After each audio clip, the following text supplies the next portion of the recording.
Bienvenue dans le podcast à contre-courant, le podcast des mères audacieuses, le rendez-vous inspirant qui met en lumière des femmes et des hommes qui ont choisi de redéfinir leur trajectoire, de créer leur propre voie et de conquérir leur indépendance.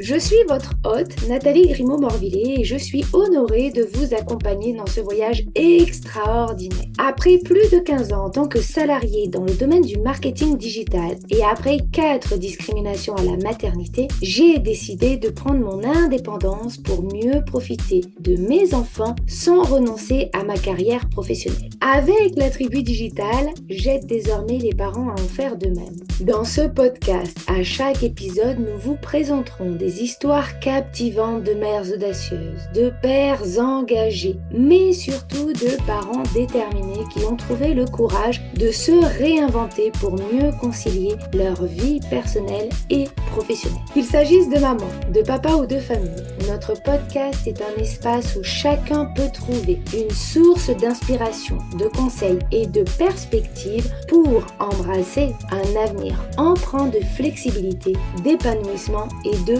conciliation ainsi que de succès. Si vous êtes à la recherche de nouvelles manières de penser et ou de travailler ou encore d'astuces, c'est le podcast qu'il vous faut. Prenez dès à présent votre boisson préférée et c'est parti. Retrouvons-nous dans le nouvel épisode du jour.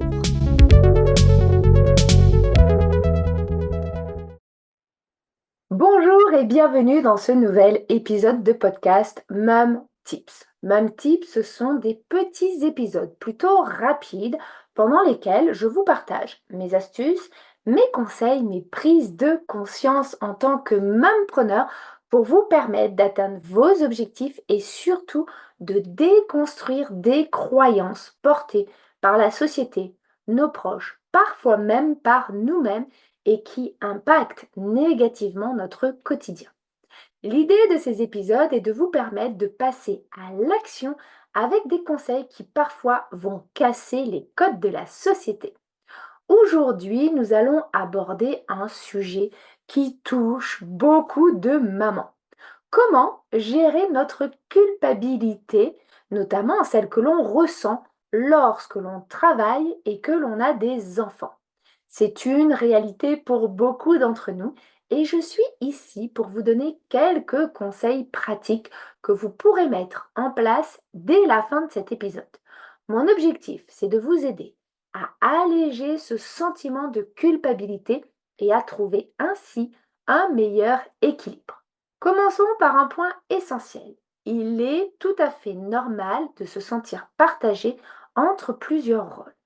Être maman, avoir une carrière, ce n'est pas simple. Il est normal de parfois ressentir de la culpabilité. Première étape, pour la gérer, accepter cette dualité. Depuis que nous sommes enceintes, nous avons cette peur de mal faire. Mais vous êtes la mieux placée pour répondre aux besoins de votre ou de vos enfants, ainsi qu'à vos propres besoins. Ensuite, il est important de redéfinir vos attentes envers vous-même. Nous avons toutes tendance à vouloir être parfaites partout, mais c'est irréaliste et épuisant. Essayez de lâcher prise et de vous rappeler que vous faites de votre mieux avec les cartes que vous avez. Et surtout, n'oubliez pas de célébrer les petites victoires, que ce soit au travail ou à la maison. Chaque petit succès compte pour vous donner confiance en vous et éviter de culpabiliser pour tout et pour rien. Vous faites de votre mieux et c'est déjà extraordinaire. Chacune d'entre nous n'avons pas les mêmes besoins, ni les mêmes enfants, ni la même situation familiale. Donc, focalisez-vous sur vos besoins à vous, ceux de votre famille et exit les réflexions, même soi-disant les bienveillantes de personnes qui ne vivent pas votre vie. Réfléchissez au temps que vous souhaitez passer avec vos enfants et concentrez-vous sur la qualité de ce temps plutôt que sur la quantité. Aucun intérêt de vous occuper 24 heures de 24 de vos enfants si c'est pour crier, si vous râlez et si vous êtes au bord de l'épuisement. Ce qui compte, ce sont les moments de connexion que vous allez partager un peu comme le rituel du soir ou une activité spéciale avec vos enfants chaque semaine. Ensuite, essayez d'organiser votre emploi du temps de manière à réserver des moments spécifiques uniquement pour votre famille.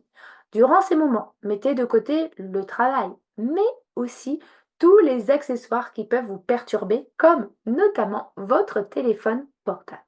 L'idée est d'être pleinement présente avec vos enfants. Si vous n'avez pas envie, ne vous forcez pas. Apprenez à dire non. Il est crucial de savoir poser des limites pour ne pas vous épuiser. Dites non à ce qui n'est pas essentiel pour préserver votre énergie et vos priorités. Nous en parlions déjà la semaine dernière et je vous invite à écouter ou réécouter l'épisode. Il est vital de prendre soin de vous, même si ce n'est que pour quelques minutes par jour. Faites quelque chose qui vous fait du bien. Vous ne pourrez pas prendre soin des autres et passer du bon temps avec eux si vous n'avez pas pris déjà ce moment pour vous revigorer. D'ailleurs, nous avons souvent tendance à voir les aspects négatifs de notre journée ou de notre quotidien. Inversez la tendance pour apprendre à voir les aspects positifs et pratiquer la gratitude. Avant de vous coucher chaque soir, prenez l'habitude de repenser à trois choses pour lesquelles vous êtes reconnaissante. Cela aide vraiment à concentrer votre esprit sur le positif et également à alléger votre culpabilité. Et si, malgré tout cela, vous vous sentez toujours autant coupable et que cette culpabilité devient trop lourde à porter, sachez qu'il est tout à fait normal et légitime de consulter un professionnel. Parler à un spécialiste peut vous aider à mieux gérer vos émotions et à trouver des solutions adaptées à votre situation.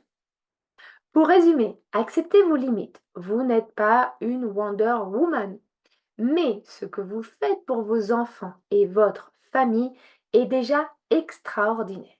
Identifiez vos besoins. Ce ne sont pas ceux de votre mère, de votre sœur ou de votre ami.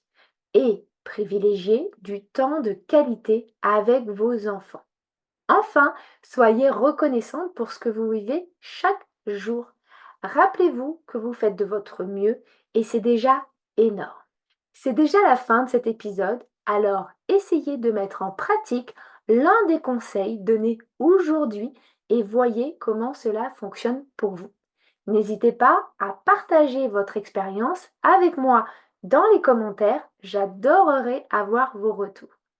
Et si cet épisode vous a aidé, n'hésitez pas à le partager avec d'autres mamans qui potentiellement se sentiraient coupables de travailler parce qu'elles ne passent pas assez de temps avec leurs enfants et qui en auraient besoin. En attendant, je vous souhaite à toutes une excellente journée et je vous retrouve d'ici quelques jours.